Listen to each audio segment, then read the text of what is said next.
What's the most inspirational story I've ever been told by a fan? That's actually a really good question. Thank you for that. Yeah, give it up.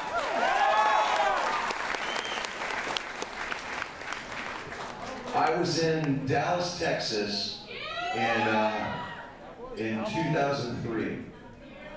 And I was hanging out, smoking a cigarette. I was kind of, well, I hadn't been drinking that night. Let's put it that way. It was the tail end of the Stone Sour tour on the first album cycle.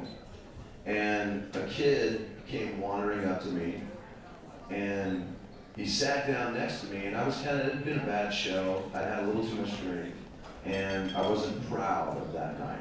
And I can count that on one hand. He sat down and he said, you know, what's the matter? And I'm like, well, I feel like I fucking ripped everybody off, you know? I mean, it's, when you're a singer and you're trying to entertain, I mean, whether you're a guitar player or anything, you're trying to entertain the audience, your whole mission is to make sure that they walk away going, holy shit, that was the best fucking show I've ever seen. Yeah!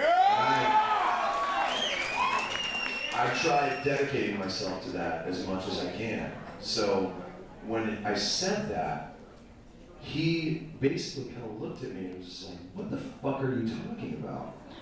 And I'm like, well, what do you mean? He's like, dude, it's one of the best fucking shows I've ever seen. He was like, I've seen you with both bands now. And watching you on stage is one of the coolest things I've ever fucking felt.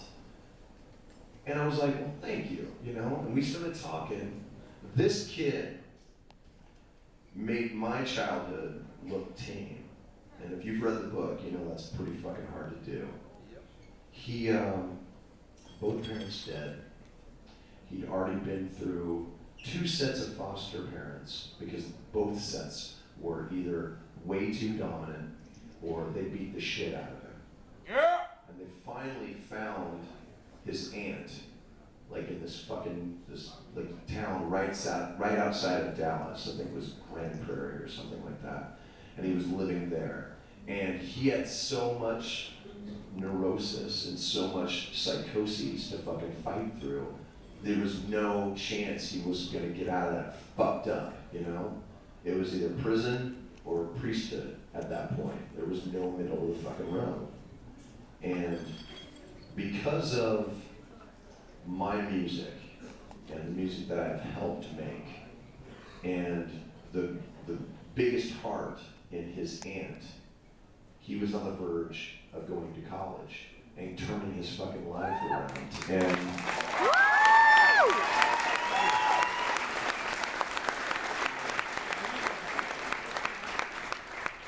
the kid's name was Randy, and I'll never forget what he said to me, man.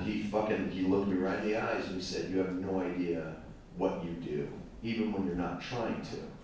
You have no idea what you give to us, even when you don't realize you're giving it to us. And in that fucking moment, all of my shit, all of my weird ego, selfish shit felt that big. I was like, this kid has seen it all, and he's taken 2 fucking seconds to give me advice. What the hell do I have to worry about, man? I'm the luckiest motherfucker on the planet. You know? And that was really one of the steps that I took towards letting go of the drinking and the bullshit and all of the fucking cliche rock star horse shit. It didn't matter anymore. It meant more to me to get myself better so I can be better for all of you. And that's really what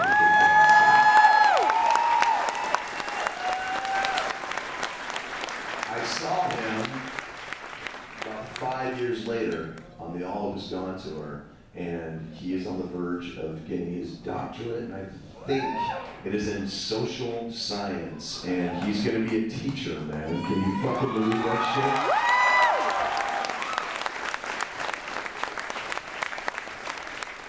And I wouldn't have known any of that.